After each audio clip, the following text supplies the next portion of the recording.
अगस्त सम्यक संबुद्ध सिद्धार्थ गौतम, ज्ञान के प्रतीक मैत्रेय बुद्ध, डॉक्टर भीमराव अम्बेडकर, जिन्होंने हमें संविधान दिया, उनको श्रद्धा सुमन अर्पित करते हुए हमारे देश के उन सभी महापुरुषों को मैं नमन करता हूं जिन्होंने हमारे देश में समानतावादी विचारधारा को आगे बढ़ाया। मेरे सामने बैठे मेरे अग्रज अनुज सभी को मेरा जय भीम, नमो बुद्धाय। सन 15 अगस्त 1947 को देश आज़ाद हुआ और देश आज़ाद होने के बाद देश को किस तरह से चलाया जाए, इसको बनाने में बाबा साहब ने कड़ी मेहनत करके इतने दिनों बाद एक संविधान, विधान नहीं संविधान, विधान तो पक्षपात वाला भी हो सकता है, लेकिन संविधान में कोई पक्षपात नहीं है। अभी तक मेरे मुझसे पूर्व जितने भी वक्ता थे उनका एक ही दुख था कि हम अलग अलग बटे। मैं अपने 45 साल का अनुभव बता रहा हूं। मैं 79 में हाई स्कूल में था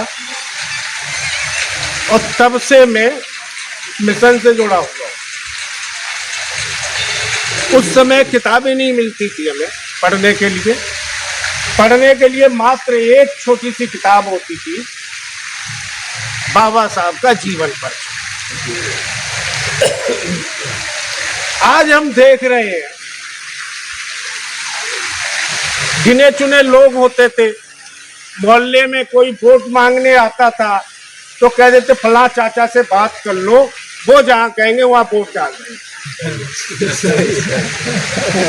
तो उस समय चाचा ही योग्य थे, आज हर व्यक्ति योग्य है।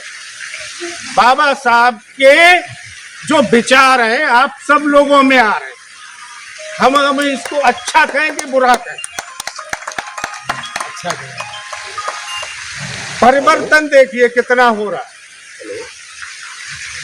आज कानपुर में हजारों योग्य वक्ता विद्वान मिल जाएंगे, सिर्फ एक कानपुर में, और उस समय कोई मिलता ही नहीं था।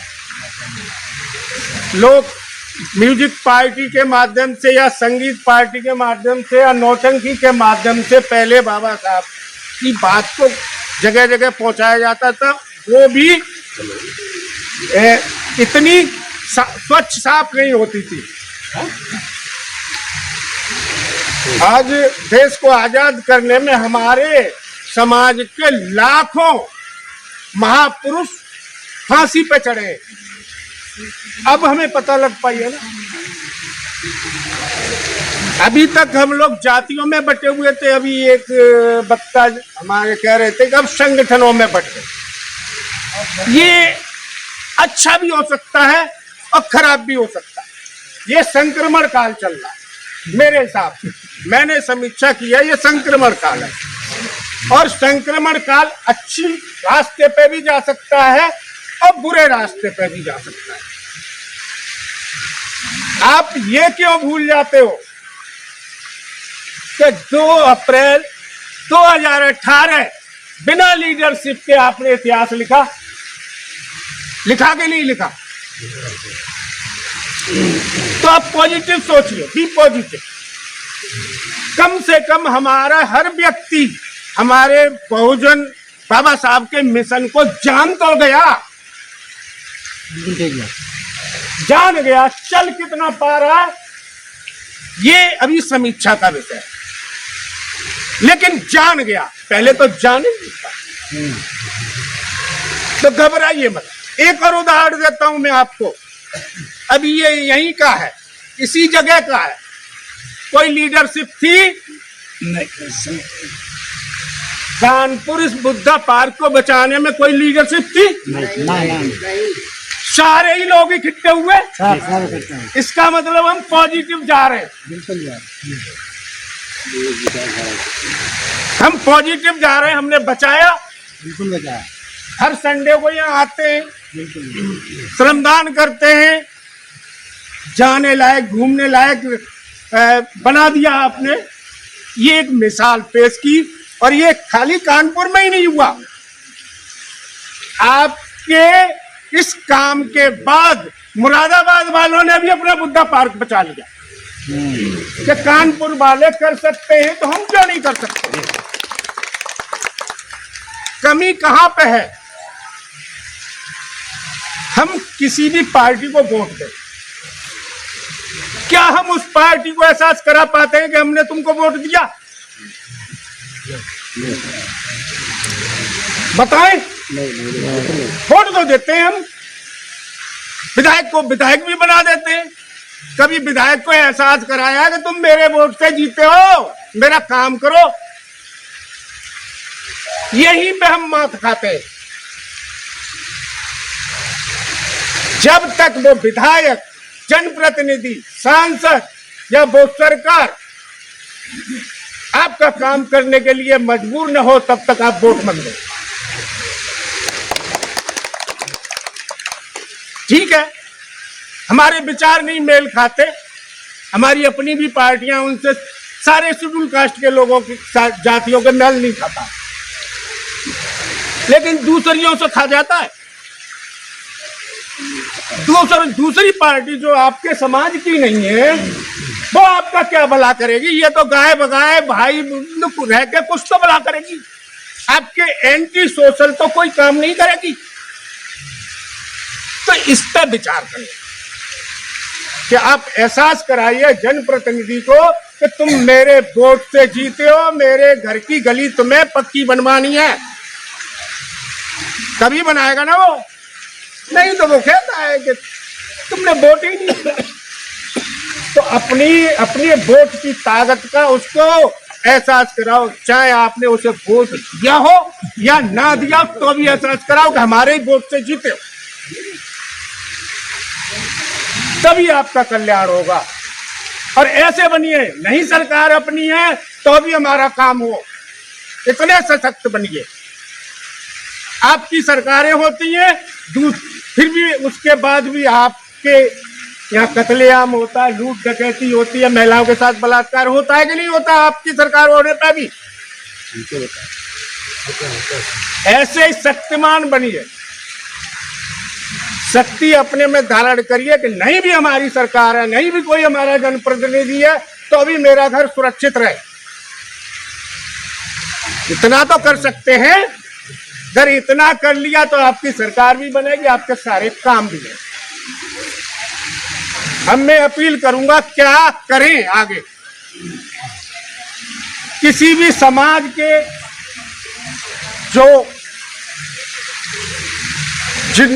जो हमारा उत्पीड़न करते हैं या शोषक है, उनके महापुरुषों का किसी समाज को गाली गलौज ना करें, किसी के बारे में बुरा ना बोले। आपके पास महापुरुषों की इतनी लंबी लाइन है, आप नाम भी याद नहीं रख सकते। आप अपने महापुरुषों की अपनी बढ़ाई क्यों नहीं करते? उनको भूल ही जाइए, विस्मृत कर दीजिए। हमारी इस कंप्यूटर माइंड वाले कंप्यूटर में था ही नहीं वो नाम, विस्मृत कर दीजिए। अपने महापुरुषों का गुणगान करिए, अपने महापुरुषों के अच्छे विचारों को फैलाइए। दूसरा, पाखंड छोड़ दीजिए, पाखंड आडंबर ये अपने जीवन से छोड़ दीजिए। तीसरा, शादियां सब लोग करते हैं, सबके घर में शादियां होती हैं, शालगों के दिनों में शादियां मत करें। आपका बहुत बड़ा फायदा होगा, गेस्ट हाउस सस्ता मिलेगा। मैं उदाहरण देता हूं, मैंने अपने बेटी और बेटे बहुत अच्छी जगह पर शादी की, 26 लाख का गेस्ट हाउस 17 लाख में मिला। सही बात। और रोज फोन कर रहा है, सर कब आ रहे हो? टेंट वाला 50,000 मांगता था, हमने कहा 25 देंगे, क्या दे दीजिए। फिर हमने कहा इसने काम किया, उसको 30,000 दे दिया। बस है, बस कह रही 20,000 लेंगे, नहीं हम 17,000 देंगे फरुखाबाद तक के, बारात जा रही है। कह रहे दे दीजिए बाबूजी, किराया वो डीजल खर्चा निकल गया। तो सालग में कभी शादी ना करें, गृह प्रवेश करते हैं तो किसी महापुरुष को मत बुलाइए, अपने बुजुर्ग, अपने मोहल्ले के बुजुर्ग, अपने माता पिता से, दादा दादी से फीता कटवाइए। शादियां कम से कम शेड्यूल कास्ट और शेड्यूल ट्राइब्स के लोग इंटरकास्ट मैरिज कर लें तो बहुत अच्छी बात है। बाबा साहब का एक मिशन पूरा किया। यहाँ उदाहरण ये है नहीं, हमारे राजनारायण सोनकर साहब, उन्होंने एक लड़के की शादी चमार समाज में की है और एक लड़के की शादी कटरिया समाज में की है। तो मैं तो तालियां बजा, बहुत अच्छा काम किया। पापी पेट का सवाल है, अभी तक क्या करते, पापी पेट का सवाल है, इसलिए हम गुलामी करने गए। जब तक पापी पेट का सवाल होगा तब तक आपका कभी उद्धार नहीं होगा। इस पापी पेट के सवाल को पापी नाक का सवाल बना लो। पापी नाक का सवाल है, उस दिन आपका कल्याण होगा, कोई आपका उत्पीड़न नहीं कर पाएगा। पापी नाक का सवाल बनाइए। आपको अपने घर का बजट बनाएं, आप क्या कमाई कर रहे हैं और खर्चे आपके क्या हैं। और मान्यवर अभी है महामना राम स्वरूप वर्मा जी, इनकी तरह बजट बनाए। विश्व का एक ही बजट था जो प्लस में था, नहीं आज तक जितनी सरकार विश्व में बनी है सब ऋणात्मक बजट बना। तो आपके घर का बजट भी धनात्मक ही होना चाहिए, प्लस ही होना चाहिए। इससे आपकी आर्थिक स्थिति अच्छी होगी, आप सारे काम भी बढ़िया तरीके से कर सकते हैं। बिजनेस की तरफ दौड़े। आपने देखा होगा PPP, आउटसोर्सिंग, कॉन्ट्रैक्ट के माध्यम से आपकी सरकारी नौकरियां लगभग खत्म कर दी है। ये या तो अपनी सरकार बना लो तो वापस सरकारी नौकरियां मिलेंगी आपको, अगर नहीं ऐसे ही चलते रहे तो फिर आपको ऑप्शन ढूंढने पड़ेंगे। तो आप बिजनेस की तरफ जाइए। बिजनेस में कोई छोटा कोई बड़ा नहीं होता। अंडे का ठेला लगाना, अंडे का ठेला लगाइए, मूंगफली बेचनी है, मूंगफली बेचिए। लेकिन नौकरी के लिए 40 साल तक ओवरहेड की प्रतीक्षा मत करिए। और ये सब अपने आप हो जाए, आपको कुछ न करना पड़े तो अपनी सरकार बना लो। जय भीम, नमो बुद्धा, जय भारत, जय संविधान। सभी साथियों को आज 77वें गणतंत्र दिवस की बहुत बहुत शुभकामनाएं। करुणा के सागर सम्यक संबुद्ध तथागत गौतम बुद्ध के चरणों को मैं नमन करता हूँ। बोधिसत्व बाबा साहब डॉक्टर भीमराव अम्बेडकर के चरणों में नमन करते हुए और समय समय पर जन्मे हमारे बहुजन समाज में तमाम संत और गुरुओं को मैं नमन करता हूँ। यहाँ उपस्थित सभी उपासक उपासिकाओं को मैं हृदय से वंदन अभिनंदन करता हूँ।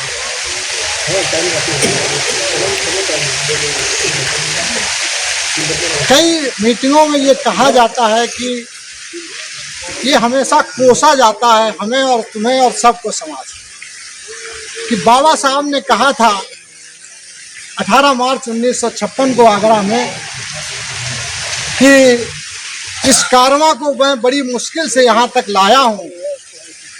है मेरे समाज के लोगों, अगर इस कारवां को आगे ना ले जा पाना तो इसको पीछे भी ना जाना। ये हमें ऐसे कहा जाता है कि हम शायद इसके जो है अपराधी हैं, अपराधी बन के इसको कहीं पीछे खींच रहे हैं। हमें ऐसा लगता है कि ये कोसना बंद होना चाहिए। सही बात। लोगों का मनोबल कैसे बढ़े आगे और इस कारवां को कैसे आगे लेकर के चले, उस संबंध में प्रयास करना चाहिए, उसी में सबको जागरूक करना चाहिए। जैसा ओपी सिंह साहब ने कहा कि ये वास्तव में ना यहाँ कोई संगठन, ना कोई लीडरशिप, कोई नहीं नेता था, लेकिन एक आह्वान पे यहाँ जागरूक भाई जितने मिशनरीज थे, जब सुना कि इस जो है बुद्धा पार्क का परिवर्तन कुछ करने वाली है सरकार या यहाँ की शासन प्रशासन, तो यहाँ सब चले आए। और पहले दिन यहाँ हमें लगता है 500 आदमियों की संख्या थी इसी जगह की, हम भी थे उसमें। और वो हमारा जो है जो उद्देश्य था वो हमारा कामयाब हुआ, दुश्मनों का नाकामयाब हुआ। तो ऐसा नहीं है कि ये कारवां हम जो है पीछे खींच रहे हैं, ये वास्तव में आज जो है कारवां आगे चल रहा है और बाबा साहब के विचारों को हर बच्चा जानने का प्रयास करता है। तो इसको हम लोग जो है पॉजिटिविटी में लें, नेगेटिविटी में। दूसरा, हम सब लोग यहाँ इकट्ठा हैं, लेकिन कोई नहीं जानता है कि आखिर संविधान 26 जनवरी 1950 को ही क्यों लागू। हम लोग बहुत लोग पढ़े लिखे बैठे हैं, भाई 26 जनवरी ना होकर के 30 जनवरी हो जाता, दिसंबर 31 हो जाता, लेकिन 26 जनवरी क्यों हुआ ये शायद हमें सब लोगों को पता नहीं। 1929 में दिसंबर में एक अधिवेशन हुआ लाहौर में, तो जिसकी अध्यक्षता कर रहे थे पंडित जवाहरलाल नेहरू। कांग्रेस का अधिवेशन था, वो अध्यक्षता वहाँ कर रहे थे लाहौर में। तब हमारा पाकिस्तान लाहौर और ये सब भारत एक ही था। तो वहाँ अधिवेशन में उन्होंने घोषणा करी थी कि 26 जनवरी 1930 से हम अपने इस देश को स्वाधीन भारत के नाम से जानेंगे और स्वतंत्र हम जानेंगे कि हमारा भारत स्वाधीन हो गया है, अंग्रेजों से गुलामी से मुक्त हो गया। ये उन्होंने वहाँ पे घोषणा करी थी उस अधिवेशन में। ये सब चलता रहा और जब जो है हमारा संविधान भारत का बन करके तैयार हुआ, क्योंकि बिना जो है किसी व्यवस्था के, बिना किसी संविधान के, बिना किसी कानून के हमारा देश चल नहीं सकता था।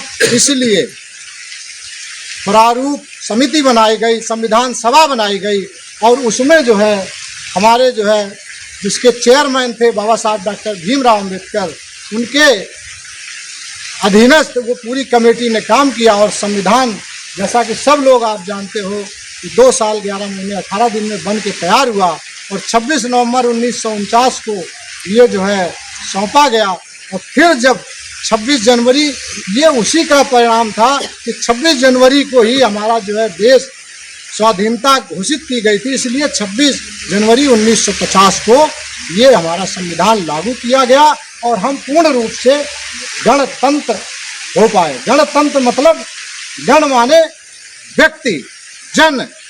तो हम लोग जो है सब लोग जनता का शासन जनता के द्वारा और जनता के लिए, ये हमारे संविधान के द्वारा हमें उपलब्ध है।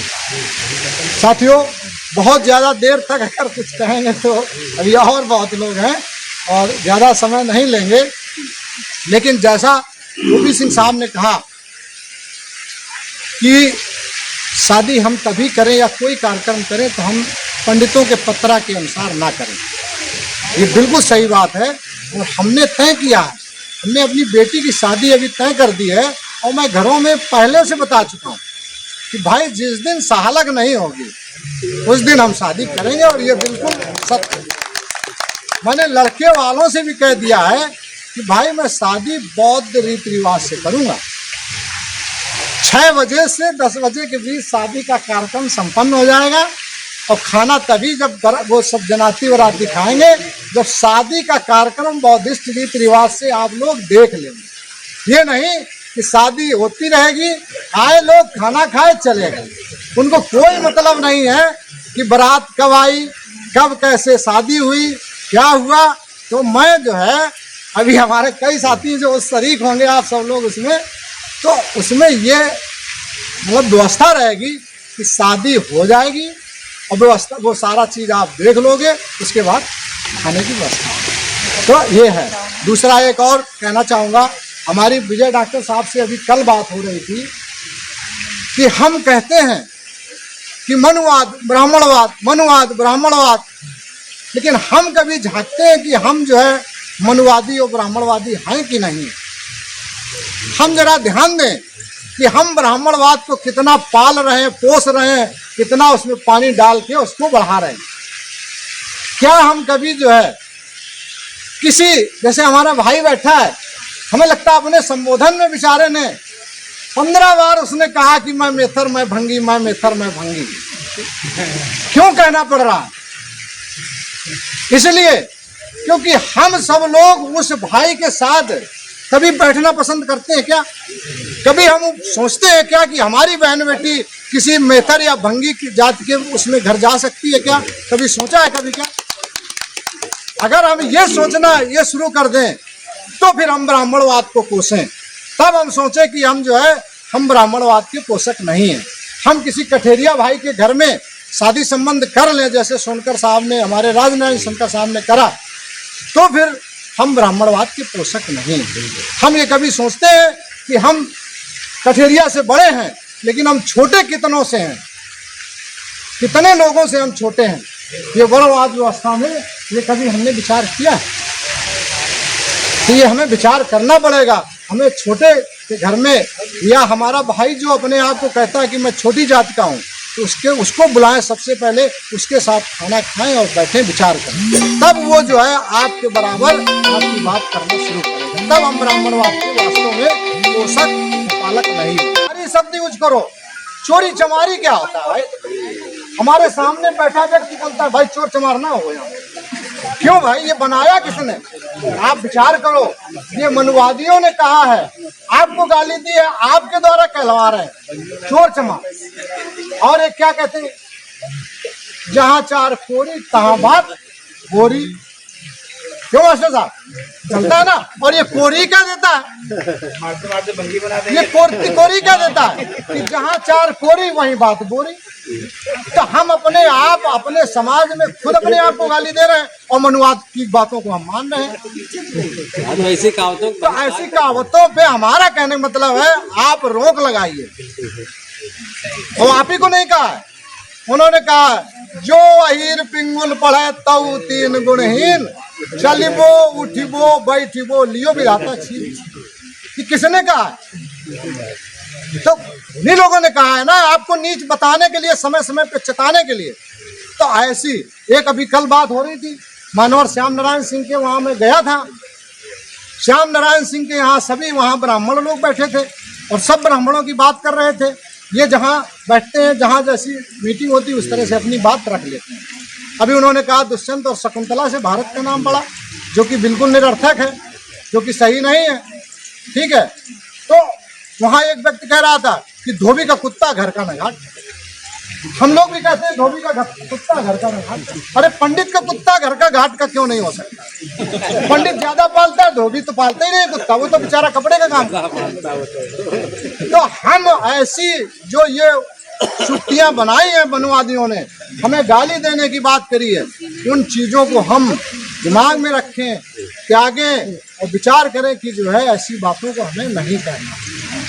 साथियों, अब मैं एक बस संविधान के इसमें 2 लाइन पढ़ूंगा और अपनी बात खत्म करूँगा। अच्छा, एक चीज़ और कहूँगा, मैं रोज़ बाबूजी आपके वहाँ से निकलता हूँ केशव वाटिका से। आज भी मैंने वाइफ से अपने विचार बात करी थी कि अंबेडकर विकास समिति केशव वाटिका में शायद हम जब से देख रहे हैं वहाँ कार्यक्रम होता है, संविधान दिवस का होता है, बाबा साहब की जयंती का होता है, लेकिन इस बार वहाँ पे भागवत का कार्यक्रम हुआ। बहुत अच्छी बात है, सबको धर्म की आज़ादी हमारा संविधान देता है, लेकिन आज तक वहाँ से जो लोहे का स्ट्रक्चर है टेंट का, वो क्यों नहीं हटाया जा रहा? अब ये तो ओपी सिंह साहब ही ज्यादा विधिवत जानते होंगे, लेकिन मेरा दर्द है, मैं आज भी बात कर रहा था कि ये टेंट लग गया तो हट क्यों नहीं रहा? अरे भाई, आपका कार्यक्रम हो गया, आपका सब कुछ हो गया, तो आप हटाइए ना उसको। अब वो तो सार्वजनिक जगह है, और कुछ काम होगा तो और लोग अपना टेंट तमाशा लगाएंगे, लेकिन इस पर विचार हमें करने की जरूरत है। ये उनका जो है, पहले खूंटा गाड़ो, फिर नांदी बनाओ, फिर उसके बाद जो है पूरा जो भैंस बांधना शुरू कर दो, उसके बाद जो पूरा कमरा बना दो। इस तरह की मानसिकता से हमें सतर्क रहने की जरूरत है। तो ये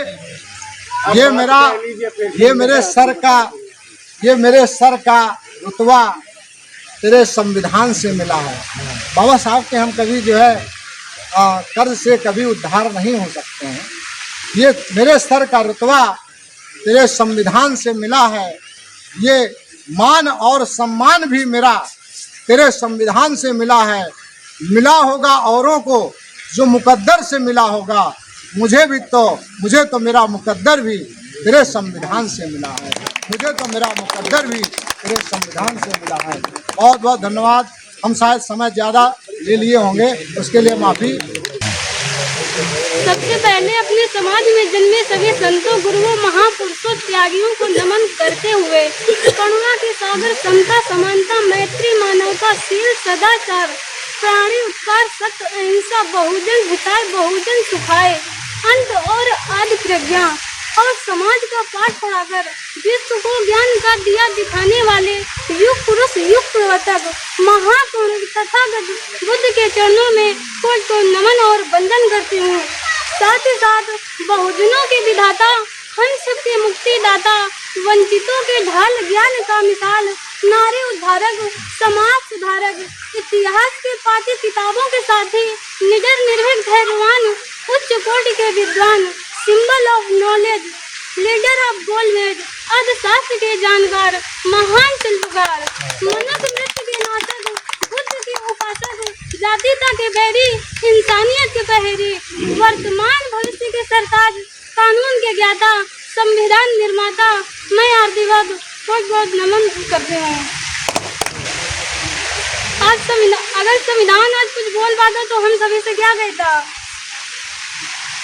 मैं संविधान हूँ, मैं संविधान हूँ, मैं भीम की कलम की एक कीर्तिमान हूँ। मैं संविधान संविधान संविधान हूँ, मैं संविधान हूँ।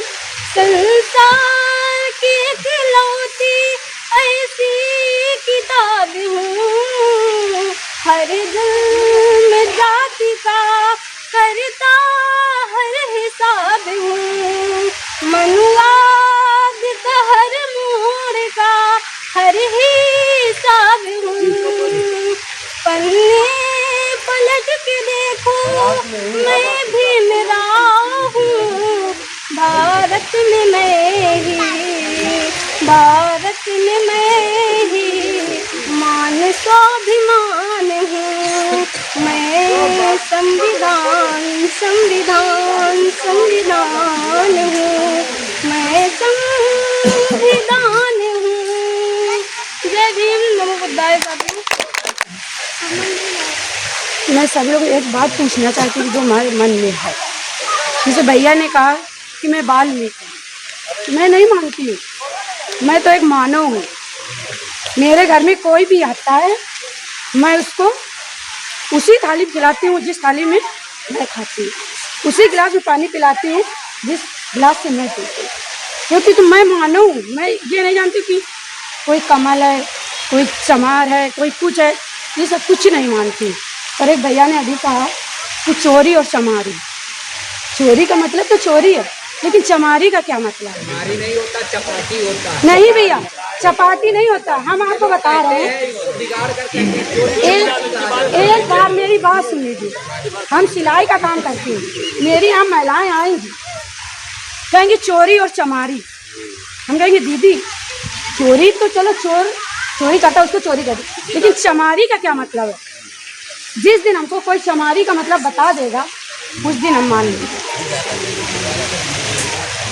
बहुत सी महिलाएं आती यही बोलती, मुझे बहुत कष्ट होता है कि एक चमार शब्द को कैसे करें चमारी, हम तो मानव है, बस यही बचना।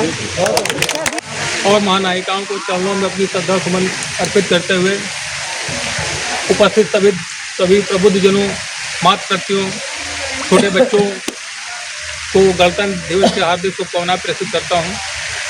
विचार तो सभी के आए, अच्छे भी रहे, और मूल चर्चा वहीं पर आकर खत्म हो जाती है कमेटियों की कि संगठन जो है हमारे इतने बन गए। वो है